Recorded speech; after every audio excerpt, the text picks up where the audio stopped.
right, we're back for another episode of the Bad Ideas podcast with Miss Gilli Aliotti. Welcome. Thank you, Nick. This is exciting and scary at the same time. All of the above. So, more scary for me. So, your background, you're the head of PMO and leader of technology in all of Yahoo, Google, Paramount, and a ton of startups. That's my life in the last How? several years, yes. How does one person do all that? Well, it's a series of becoming. The most recent at Yahoo is it's like a full circle because I was at Yahoo before. It's weird. And yeah, it's I don't know how I got here, but I'm persistent, I guess, and love working in tech and media. Came from an entertainment background, but it's a whole complete different story. But Mhm. yeah, it's good. It's fun. But they're all, I mean, it's like the trifecta, Yahoo and Google. It's just rare to see someone at that level in both. Um, I mean, and the cultures are different too. So to be successful in both environments back to back is pretty wild. Yeah, I went from Google to Yahoo. I think uh there's a similarity. Of course, Yahoo was the first, and then Uh-huh. Google came along, and but the similarity that I love about both of those companies, as an example of the different companies I work for, is they started off as startups. Like they Real wanted, ones. they were the underdogs, Yeah. and then they became these behemoth Fortune 100 whatever companies, and that's awesome. And then even when I was at Paramount, that was just like amazing to see how that could grow from a small TV outfit of CBS, which is a big company like CBS Television, and then they had their CBS TV and their streaming Mhm. services, and then we launched Paramount Plus out of that. Like, just I love seeing how companies can scale like that. I think that's the Yeah. heart of my experience. Yeah, and you were at Paramount for the launch of Plus, right? Yeah, yeah. That's so amazing. That must have been fun and chaotic at the same time. That's great. Yeah, fun and scary at the same time.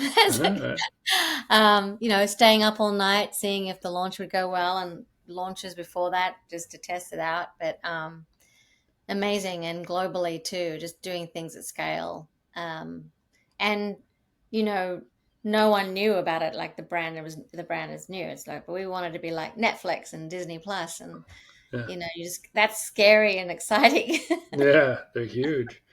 So what does a PMO leader do, Yeah. and and how does that translate over into the work you do with startups? Because doing it at that scale, that's like the Olympics, and then you come down to the little guys. How Yeah, does it's a it great translate? question. So PMO stands for Program Management Office or Project Management Office. But these days, and at least the PMOs that I've built from the ground up or I've assumed and taken over and scaled, the ones that I really love to operate are centers of excellence for an organization. And I'm an agilist, so I really love to support product development and technology in agile frameworks or scaled agile. So there's a sort of methodology of how we develop and ship. And so the PMO becomes this sort of center of excellence and toolkits for the organization on operating well and delivering huge projects and products for the company. And as a head of PMO, basically, I lead project managers and technical program managers, some scrum masters, agile coaches, as part of the team when they can be centrally under a PMO.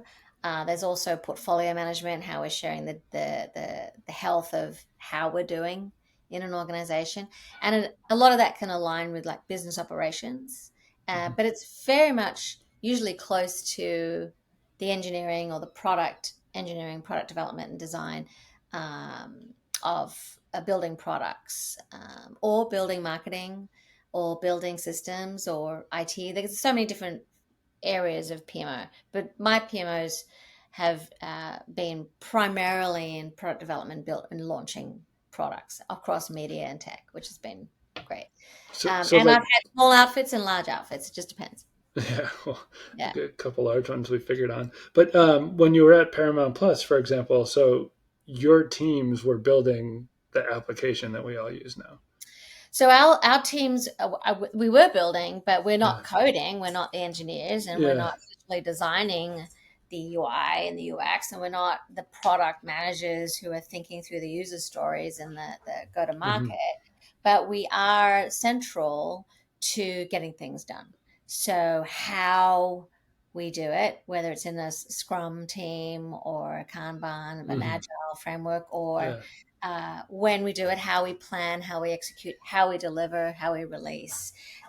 We are the central to all of that, and we're organizing everybody to make things happen because you're working with multiple cross-functional team yeah. members and teams, and those functions can tend to be in silos. So you need someone to kind of go, okay, guys, let's do that. Mhm, Apart from just being able to help um, rally dependencies and mitigate things. I mean, there's a mhm. whole thing about what is a program manager or what is a project manager, what is a scrum master, but then also just helping to ensure that we're marching to the beat of a similar drum. There's so many parts of and factors of it. Uh, and so therefore it's a team effort to get things out the door. This might be totally off base and me trying to speak in analogies, but if because you have an entertainment background, if you used an entertainment analogy, could it be kind of like a director of like a play where you're not writing the play, you're not acting in it, but you're coordinating the Yeah, writers and the actors and the set that's right. design and yeah, I'd say that there's a lot of that yeah, production line manager, director, producer. mm-hmm. Um, is conductor if you're a Yeah. musician, puppeteer. Oh, It depends. We yeah. we are the ones that do not get the glory. Hmm. We're the ones. It's funny because years ago in my 20s when I was really sort of starting out, just a quick sort of segue. I was actually a live event producer, so I'd put on like big trade shows or award nights or festivals. Car launches, corporate and live events. Now, the producer of those things are like wearing black. They got their walkie-talkie or their headset in the back of the room, and no one even knows they're there, but they're the ones running the show. Yeah, yeah. And this is very similar, I guess. But I mean, All the right. humility of this is like we're connectors, we're glue, we're thought leaders. We have tech. If you're in tech, we have Yeah. tech knowledge. We're usually multiple. We've worn multiple hats. But yeah, that's an analogy. Yeah, Yeah, I'm understanding. So our organization, we call them team leaders, but literally nothing moves without them. Like if they are not involved in a project, even if we have like the best people ever working on it, nothing yeah, moves. But when they're there, everything flies. yeah. Right. So it's like I like the that. apex of our team. All Yeah. right, so I'm understanding. Mhm. Forgive me for all the questions, but hopefully it helps the audience too. Yeah. So you've done it at a massive level, a Yeah. global level, but you work with startups now too. How do you help them out? Yeah, I've been actually involved in startups all the way along. I mean, I kind of started in startups and then I got to graduate, I guess, to the large companies. And then I go back to startups. And um, it's a whole different thing, but it's very similar. So obviously the outfits are generally a lot smaller. Like, you're not like in a 3,000 person org or 8,000 person org. Yeah. You're in like 100 or 300 person org, right? And uh, similarly, I may not have a large team, but my role would be exactly how we're talking about is to get things done, get things out the door from planning to execution to delivery. And the exciting part about startups, but it's also the scary part, is you get to play multiple hats in a startup. So you get Mhm. to see what it would feel like, which is how I kind of, learned the ropes. Um, what it would feel like to do different things. Like I've stood up customer support teams and logistics teams and marketing teams and a little bit of HR now and then, a little bit of, business ops and operations. And you get to do that even though your main gig might be this, right? And Mhm. so that is a great way to groom into being able to be a cross-function player, Mhm. which makes some of the best GMs out there today. The scary part about it is you have to do all that. Like there's no Yeah, just buck stops with you. you're just working really hard, and it can wear you down. So I go back and forth, and then I love to consult too, which is you go in, you share your knowledge, and then you get out. Yeah. All right. Yeah, which is kind of where I'm at. Like, my future, I can see it's like I'm just going to be like a consultant, just Mhm. share the wisdom, be there, and then go and be with my kids and sit on the beach. That's my dream. All right. Well, you're on your way there. Just the logos that you have behind you, people will pay a lot of money to learn how you did it there and how you can help them do something similar. Yeah, thank you. Yeah, what to do and what not to do. Yeah. Well, Yeah. what not to do is what we're going to talk about today. That's the Oh gosh, purpose of the show. A love it. horrible idea. So, um, I'm going to unveil our surprise, terrible idea. We can make fun of it as long as you want. Um, but then the idea, hopefully borrowing on some of your experiences, to see if we can finagle this into something that is potentially buildable. Sound Yeah, good? sounds great. Let's do this. Uh, I love impromptu. I love improv. let's see what we got. Let's see what we got. Our bad idea is Ad Break Auction, a streaming app where users bid real money to skip ads, with the catch that the losing bidders get double the ad time, pitched as a thrilling way to gamify advertising in streaming platforms. So a streaming app Yep. where they can skip the ads You if bid that if they bid high enough. they win if they bid high enough. Hmm. So otherwise they get the ads. Uh-huh. And they're bidding, meaning they're paying for it. Hmm. They're paying to skip the ads, which is another way of ads. Yeah, right. Literally another way to monetize you. But I think it's like, instead of subscribing, like on Netflix, if you subscribe high Right. enough, you don't. Which is, it's not really a bid. They're trying to gamify it, so it's almost like live demand pricing for people not to see ads. Yep. That's yes. And then I wonder if there's a ceiling, like, or like, do you pay? Can it go to $1 million? Like, and then what are you getting? That I'd be wondering, like, what's the tiers? If I Yeah. if I bid this much, what do I get versus this much? But I guess it's more like a silent auction or something. Yeah, which I think you're getting at the same thing I am. It's impossible to govern something like this, right? Because the price could be too high or too low. And then also, how do you build a serving engine that can dynamically choose who to serve what ads to based on their bid threshold? Like, instead of three different options, you have infinite options depending on their bid threshold. That's really hard to deal with, right? Yeah, but I mean, but we do that in ads, like in online ads, right? So that's a bidding system. Well, you're talking about $1 trillion platform. Like, if you have Google budget, for sure. Yeah. But I don't think there's anyone. Meta's still trying to crack the auction nut, and if you've got experience with their platform, it's still very, very, very wonky. Google's the only one who's done it really perfectly. It's Yeah, and hard. even still, yeah. So let's go back to the streaming side. I love that Yeah. we're doing streaming. I obviously have a passion for streaming. Paramount Plus. And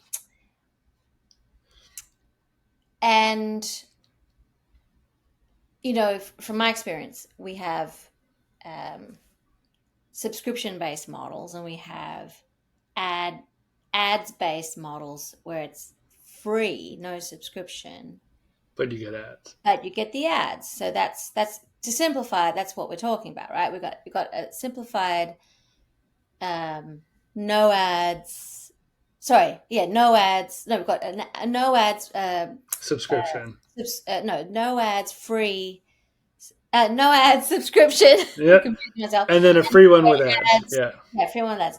And would I prefer to start off as a user to not pay anything and get the ads, and then go, oh God, I don't like these ads anymore. I'm going to bid with the button somewhere to get the It's ads nuts. removed. The problem with that is these days it only costs $8 to $12 a month anyway to get ads free. So why would I bid more than that? Well, you might key in on a major value point there. What if this is the way to sell the subscription? You just made it a good idea. If you start bidding to kind of try it without ads, and then all of a sudden you get a notification that says you just spent $8. Why don't you convert to a subscription and never see an ad again? Yeah, it's a funnel, it's a lead magnet. But do you think you could build something that variable in a streaming platform? I mean, with the media plus the user base plus everyone having their own unique tier? That's pretty wild. Yeah, I mean, because like you've got tiers, it could confuse the product itself Hmm. because you may have bid. By the way, what if it is $9, right? Let's call it 10 just to make it easy. Yeah. If you hit 10, let's go with your idea for a minute. You hit 10, even though you didn't know until you'd hit 10 a month, and all of a sudden it says convert to subscription. But what if you're at 8 and you still get the ads? How would that user feel? I'm bidding and I don't know when I can get no ads. Think about it like dynamic pricing. So a major event like a football playoffs, right? Hmm. Massive viewership, where the ad revenue is massive. So you're competing with that. The advertisers are paying a lot of money to be there, and there's a lot of other people who are probably trying to pay not to see the ads or to skip them. So there's some kind of dynamic threshold. Yes. So I'm sure it could justify itself. Well, that's why I think there needs to be an extra sizzle. Like just Yeah, getting no ads, not I don't think, enough. I think we have to up the game. What are you thinking? Like you bid, and while it's not B2B, you're talking to customers who are watching because it's a different audience, right? It's not someone who Hmm. wants to advertise, Yeah, not a B2B customer of the streaming service.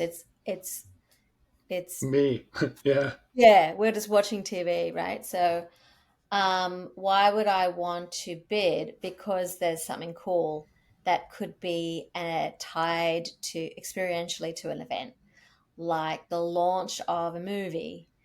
I could get free stuff, or I could be invited to the blah, blah, blah filming of series 2 in the Bahamas. Mm-hmm. And like, so therefore, I'm bidding, like, I'm really bidding, like, it go into the thousands, like in like a silent auction, right? Hmm. Yeah. I remember when I was at, when we were looking for a dog. This is the funniest thing, but it is what it is. It's like you go to the pound and the shelter, and we found our dog. Literally the first day. First of all, we had to wait a week before we could pick her up. But on that last day, the way it is, at least at the shelter that we went to, after 7 days, and she's been in the pound and da, da, da, you have to bid for the dog to get the dog.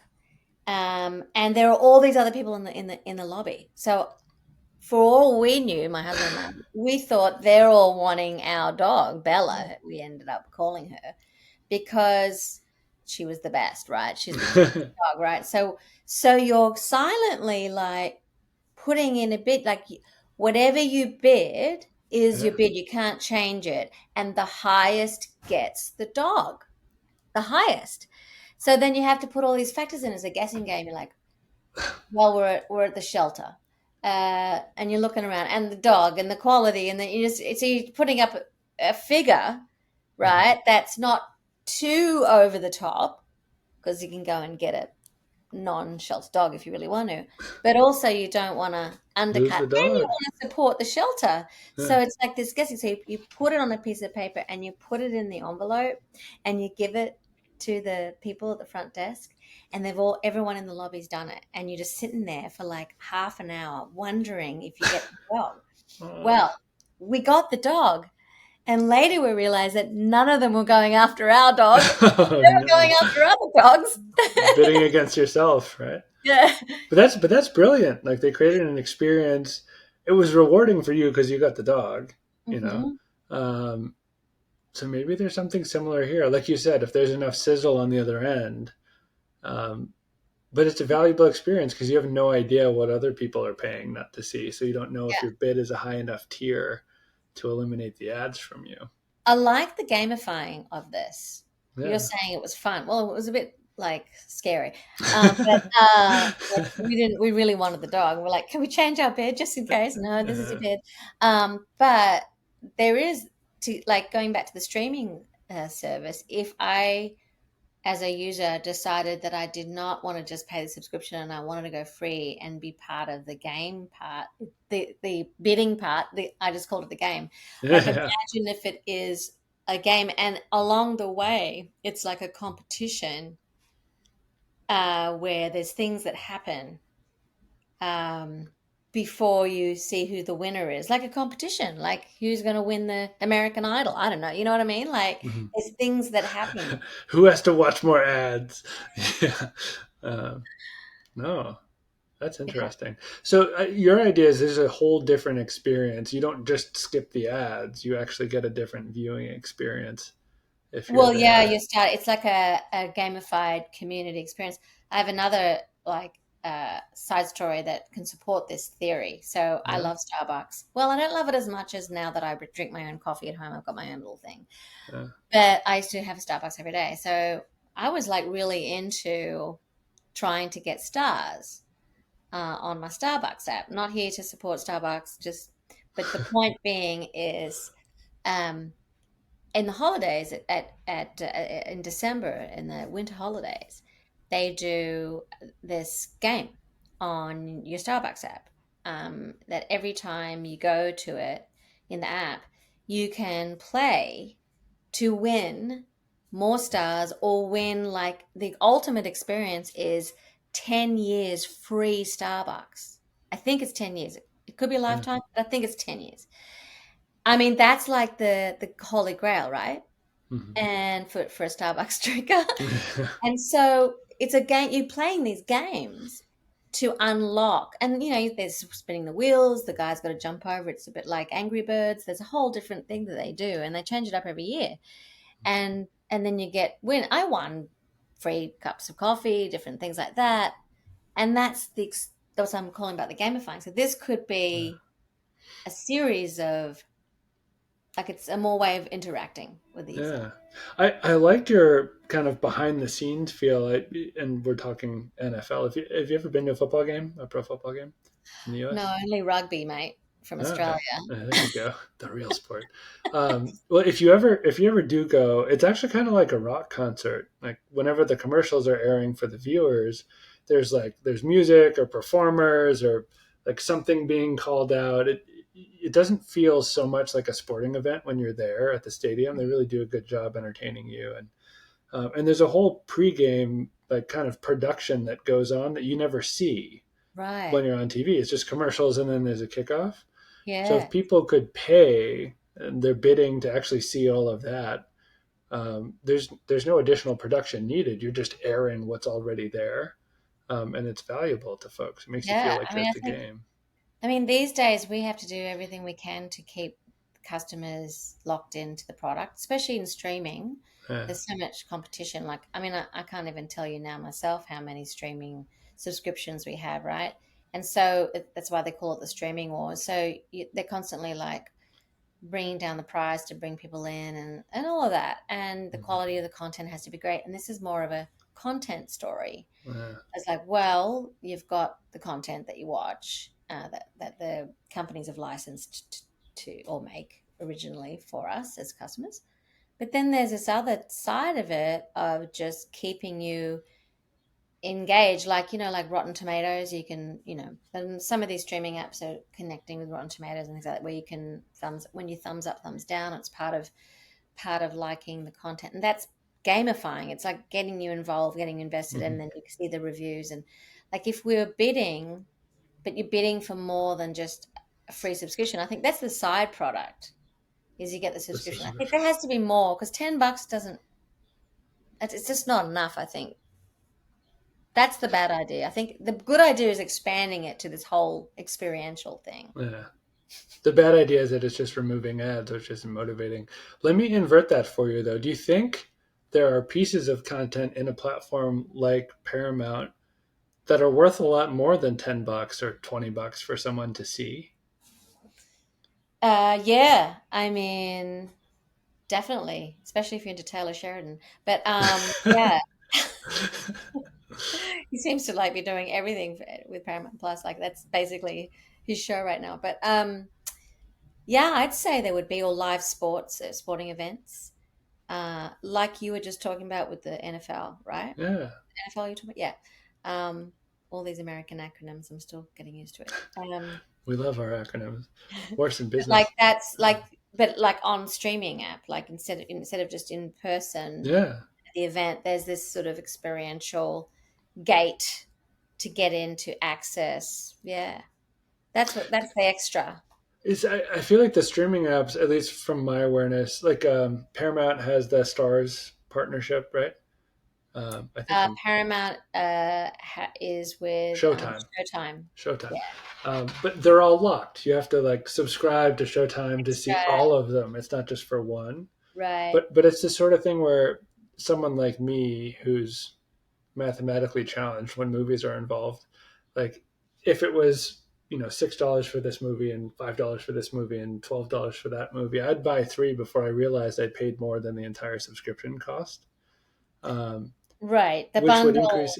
Yeah. Yeah, Yeah, that's I mean I think about this a lot too, like where are yeah, we going in the future? And I know the streaming executives are all thinking these things too, and that's why they're doing all these deals is yeah, the bundling together to give you extra, the bundling with your phone, Verizon and T-Mobiles and all of these yeah. these companies that are teaming up, the bundling with your original TV provider, the bundling with like YouTube channels, and there's a lot of bundling going on.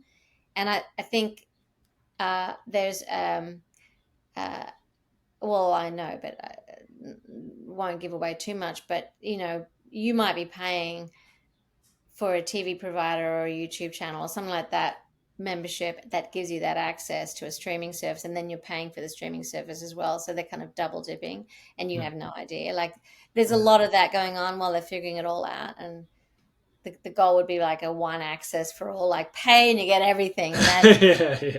Um, Yeah, and I think that's why, I mean, what you're saying is like the user problem, like, right? I've got so many subscriptions, I'm paying all this money, and I've got to access and go through this hoop and that. But the question is, would bidding for it solve that answer? That is the question. What do you think? I mean, if when I bid, apart from it, it's like a win. At the end of the day, I'm the winner. So I still feel like it's a gamified thing. I win the prize of no ads, bundle, like access to the sporting And a online, puppy. You get a puppy if you and win the I get a bid. puppy. Yeah. Especially if I'm like bidding, like how much money do I have to bid to get it? It'd be too easy to just go, well, I'll just bid $10. Oh, I got it.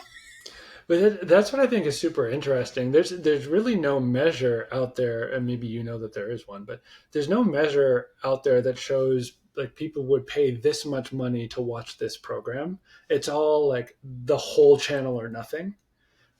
That's what I find But most interesting about this. I agree with you. Ads are annoying, but they're not annoying enough to like enter a bidding app and calculate it. Well, there But is data around it though, and yeah, we see it with, say, I'll give you an example with Amazon pay per Prime, view. if we Yeah, remember.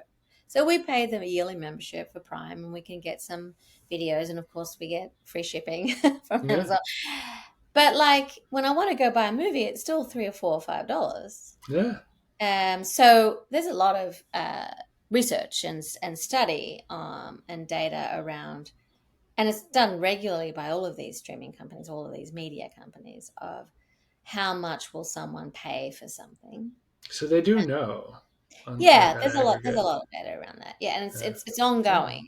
There's teams that are just built for just that in Mhm. these organizations to continue to study and test our appetite monetarily, as well as the experience. What kind of experience we're looking for.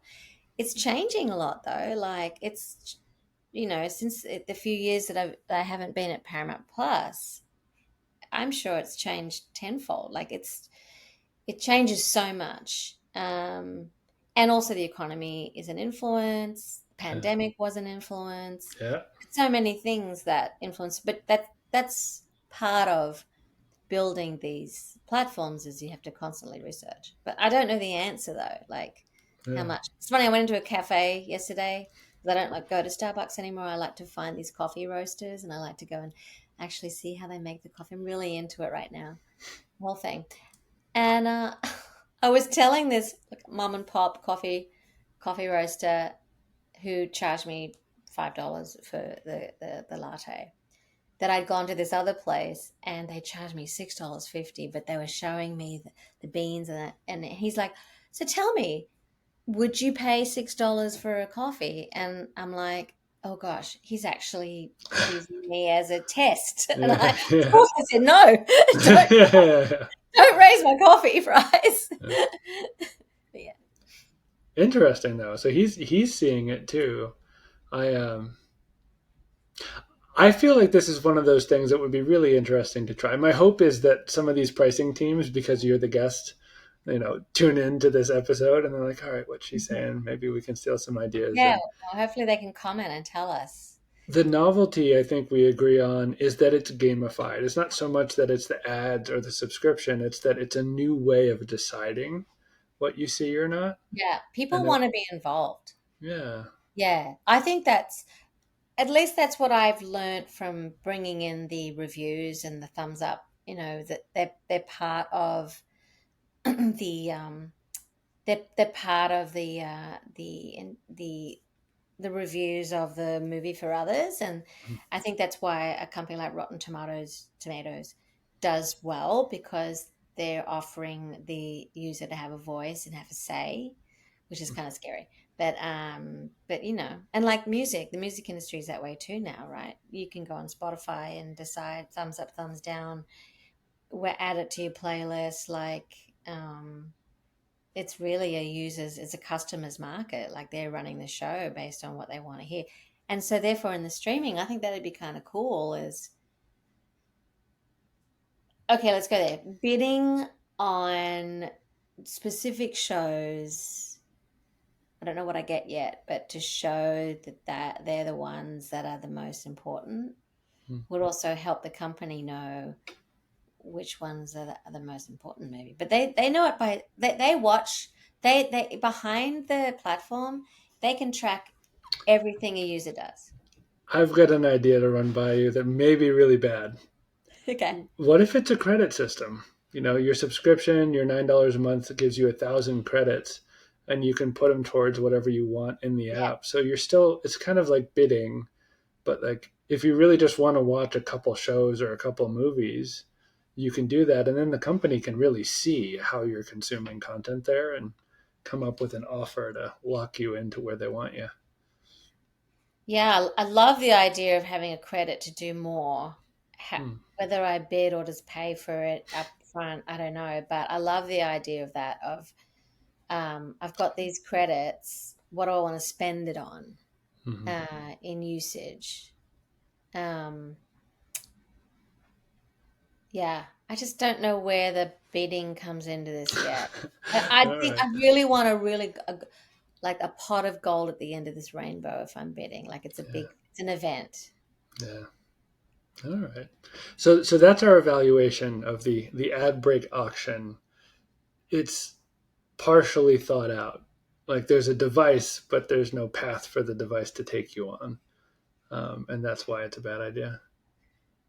I think it's a bad idea just to remove ads for a subscription value that's around $10 a month.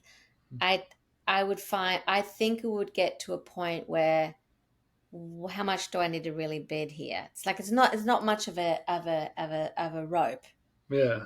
to really go somewhere. However, if it was other things that were added to the prizes and the opportunities, whether it's credits or whether it's entry Content. to Yeah. content or even more experiential things, I see a lot of value in bidding, whether you see it as a leaderboard and you see it live, like, you're number three. Oh my God, I'm going to get to number one. Yeah. Or whether it's silent. I actually kind of like the leaderboard thing because then it's really creating community if you want to create community. Some streaming services don't want to do that, some do. So This it's a is the bad only idea thing. as is, but it's a good idea if it created a Ah, whole new function. some nugget there. Well, I'll tell you, it's really fascinating to talk to you about this because you've been a part of one of the big three. So, like, you've actually seen the Yeah. inside of these organizations, which is wild. So cool for people to see that. But it's great to see how you think about it. And you have a very user centric approach. Hmm. The value has to justify the cost. And it's all very practical. I think most of us, our heads would explode if we walked into your office and looked at what's on your agenda for the day. But um, Usually a lot of different things and multitasking and fighting fires yeah, and not enough of like focusing on what the user wants in the product. yeah. But at least here we get to sit fireside with you and see how you think. And Thank I think you. that's the most beautiful thing to show. Oh, well, I like that. It Yeah. was it's great. I Yeah. love ideas and fleshing out where they could go, and then, But I'm a bit of an anomaly because I actually think that anything's possible if you put your mind to it. Like that's That's just the who I am. secret. That's the secret. So I'm like, let's make this work. Yeah. All right. So you're working with some startups. Um, do you advise individuals or just companies? Like where's the focus? Both. Well, mainly companies, but I also have coached CEOs and CTOs and CPOs, product owners, and leaders rising up in the ranks. I'm a woman in leadership, and that in of itself is a whole take.